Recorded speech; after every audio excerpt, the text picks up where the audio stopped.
지금 이 시각 여러분들이 주목하는 뉴스 만나보겠습니다. 올해 추석 연휴가 개천절까지 이어지며 6일짜리 황금 연휴가 될 전망입니다. 윤석열 대통령이 10월 2일을 임시 공휴일로 지정하겠다고 한 건데요. 윤 대통령은 추석 물가 안정 대책을 신속 추진하는 한편 수산물 업계에 대한 지원도 강화하겠다고 밝혔습니다. 다음 주 국무총리 주재 국무회의를 거쳐 확정될 전망입니다. 방준혁 기자입니다. 용산 대통령실에서 주재한 비상경제 민생회의에서 윤석열 대통령은 국내 관광을 활성화해 내수가 진작되도록 해야 한다고 말했습니다. 그러면서 10월 2일 임시 공휴일 지정을 공식화했습니다. 10월 2일을 임시 공휴일로 지정하고 60만 장의 숙박 할인 쿠폰 배포와 함께 연휴 기간 고속도로 통행료를 면제할 것입니다. 임시 공휴일 지정은 다음 주 국무총리 주재 국무회의를 거쳐 확정될 전망입니다. 10월 2일은 추석 연휴와 개천절 사이에 낀 날로 임시 공휴일로 지정되면 총 6일간의 연휴가 생기게 되는 겁니다. 이날 회의에선 추석 장바구니 물가 안정 대책이 집중 논의됐습니다. 윤 대통령은 추석 성수품에 대한 가격을 작년 대비 5% 이상 낮추고 성수품 공급을 역대 최대 규모로 확대하겠다고 말했습니다. 농수축산물 수급과 가격 안정을 위해선 670억 원 규모의 할인 지원을 하기로 했습니다. 수산물 업계에 대한 지원 대책도 나왔습니다. 윤 대통령은 수산물 업계가 최근 가짜뉴스와 허위 선동으로 어려움을 겪고 있다고 언급하며 신속하고 과감하게 지원 대책을 추진하겠다고 강조했습니다. 근거 없는 괴담과 선동에는 적극 대응하고 금년 중 추가로 예비비 800억 원을 편성하여 우리 수산물 소비를 촉진하겠습니다. 윤 대통령은 정책의 최우선 순위는 민생이라며 국민이 민생 안정을 체감할 수 있도록 각 부처가 비상한 각오로 임해달라고 당부했습니다. 연합뉴스TV 방준혁입니다.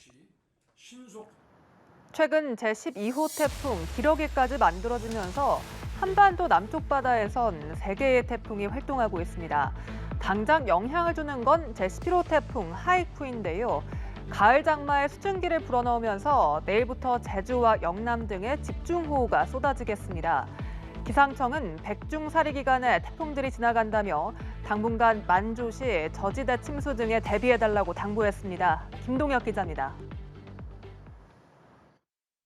서태평양에서는 현재 3개의 태풍이 활동하고 있습니다. 9호 태풍 사올라는 중국 남부 해상에, 11호 하이쿠이는 일본 오키나와 해상, 12호 기러기는 괌 동쪽 먼 해상에 위치해 있습니다. 11호 태풍 하이쿠이는 일본 오키나와 해상을 지난 뒤 세력을 키워 중국 상하이 부근에 접근할 것으로 예측됐습니다. 시간이 갈수록 최종 경로가 서쪽으로 이동하는 모습인데 경우에 따라 더 중국 내륙으로 들어갈 가능성도 있습니다. 서쪽으로 향하는 이유 크게 두 가지입니다. 제9호 태풍 사올라가 굉장히 강해지면서 11호 태풍을 끌어당길 수 있는 그러한 상황, 그리고 또 한 가지는 북태평양 고기압의 왼쪽 가장자리가 더욱 서쪽으로 확장하는 그러한 경향, 두 가지라고 보시면 되겠습니다. 태풍 하이쿠이가 북상하면서 우리나라에 수증기를 불어넣겠고 가을 장마가 이어지겠습니다. 남부지방 곳곳으로 비가 계속되겠고 특히 제주와 영남 등에선 시간당 30mm가 넘는 집중호우와 함께 최대 200mm에 달하는 큰 비가 쏟아지겠습니다. 12호 태풍 기러기는 다음 주 초쯤 일본 규슈 남쪽 해상까지 접근할 전망입니다. 기상청은 해수면의 높이가 평소보다 높은 백중사리 기간에 태풍들이 지나간다며 당분간 만조시 저지대 침수 등에 대비해달라고 당부했습니다. 연합뉴스TV 김동혁입니다. 서울시가 마포구 상암동에 있는 마포자원 회수시설 인근 땅에 새 쓰레기 소각장 건립을 최종 결정했습니다. 시는 고도의 오염 방지 기술을 활용하는 한편 시설을 모두 지하에 지어 안전성을 확보하겠다고 설명했습니다. 그러나 소각장 건립 반대를 주장하는 마포구 주민들은 소송과 집회 등 가용한 수단을 총동원하겠다고 밝혀 마찰이 예상됩니다. 김종성 기자입니다. 서울시는 현재 마포구 상암동에 있는 마포 자원회수시설 인근 2만 1,000제곱미터 크기의 땅에 새 소각장을 짓겠다고 발표했습니다. 상암동 외에 후보지로 강서구 오곡동 2개 지역과 강동구 고덕동, 서초구 염곡동 등 4곳이 더 있었는데 입지선정위원회는 가장 높은 점수를 받은 상암동을 최종 낙점했습니다. 시는 고도의 오염 방지 기술을 활용하는 한편 시설을 모두 지하에 지어 안전성을 확보하겠다고 설명했습니다. 청소차 전용도로, 폐기물 저장소 등 주요 시설은 지하화할 예정입니다. 지상에는 전망대와 놀이기구 등 관광시설을 만들고 수영장과 골프 연습장 등 1,000억 원 규모의 주민 편의시설도 짓겠다고 설명했지만 첫 삽을 뜨기도 전에 거센 반발 여론에 부딪혔습니다. 서울시의 발표에 마포구는 소각장 건립을 반대한다는 내용의 보도자료를 내고 시에 강한 유감을 밝혔습니다. 마포구 주민들은 소각장 건립을 필사 저지하겠다는 입장. 있는 곳에 왜 또 하나를 짓는지 마포 주민들은 이해할 수가 없다는 거죠. 없는 마포구에 짓는다면 이렇게 반대를 안 해요. 없으니까. 그런데 있잖아요. 소각장 건립 반대를 주장하는 시민들은 행정소송과 집회 등 가용한 수단을 총동원하겠다고 밝혀 실제 착공까지 적잖은 진통이 예상됩니다. 연합뉴스TV 김종상입니다.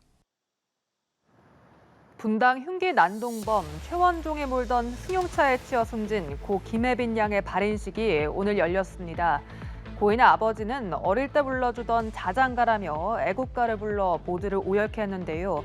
고인의 얼굴과 이름을 공개한 유족은 가해자의 서사보다 고인의 밝았던 생전 모습이 더 오래 기억되길 기원했습니다. 보도에 강창구 기자입니다. 분당 흉기 난동범 최원종이 몰던 승용차에 치여 숨진 고 김혜빈 양의 유해가 운구 차량에 실리자 유족들이 오열합니다. 아버지는 꽃다운 나이에 가족의 곁을 떠난 외동딸을 떠나보낼 수 없다는 듯 유해를 앞에 두고 애국가를 부릅니다.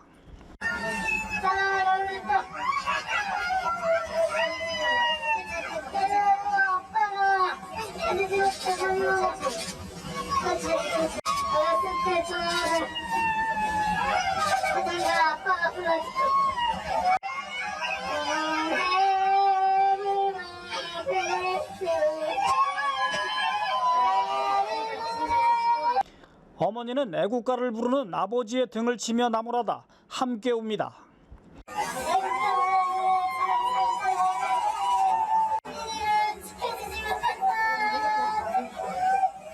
고인은 지난 3일 분당 AK 프라자 백화점 앞 인도에서 최원종이 몰던 승용차에 치여 중태에 빠졌고 이후 연명 치료를 받던 중 사고 발생 25일 만에 숨졌습니다.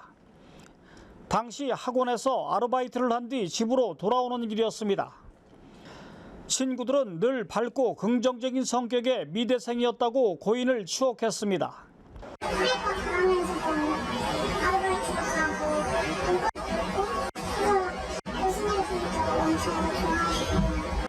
생전 고인이 재학했던 건국대학교 예술디자인대학 학생회는 범죄 피해자 보호와 지원책 마련을 촉구하는 서명운동에 나섰습니다. 최원종은 당시 차량을 몰고 인도로 돌진하는 바람에 김양 외에도 60대 여성이 치료받다 숨졌고 3명이 중상을 입었습니다. 이어 백화점 안으로 들어가 흉기 난동을 부리는 바람에 무고한 시민 12명이 다쳤습니다. 고인의 얼굴과 이름을 공개한 유족은 가해자의 서사보다 고인의 밝았던 생전 모습이 더 오래 기억되길 기원했습니다. 연합뉴스TV 강창구입니다. 지난달 서아프리카 니제르에 이어 이번엔 중부아프리카 가봉에서 쿠데타가 일어났습니다. 14년째 가봉을 통치해온 온딘바 대통령이 3선에 성공한 직후 반역죄로 체포, 가택 연금됐는데요. 국제사회는 이번 쿠데타에 대해 일제히 우려를 표시하며 온딘바 대통령의 신변 안전 보장을 촉구했습니다. 김지선 기자가 보도합니다. 대선 결과에 반발하며 권력 접수를 주장하고 나선 가봉 군 고위 장교들. 스스로를 과도기 국가기관 재건이라 이름 붙인 이들은 선거 결과 무효와 국가기관 해산을 선언했습니다.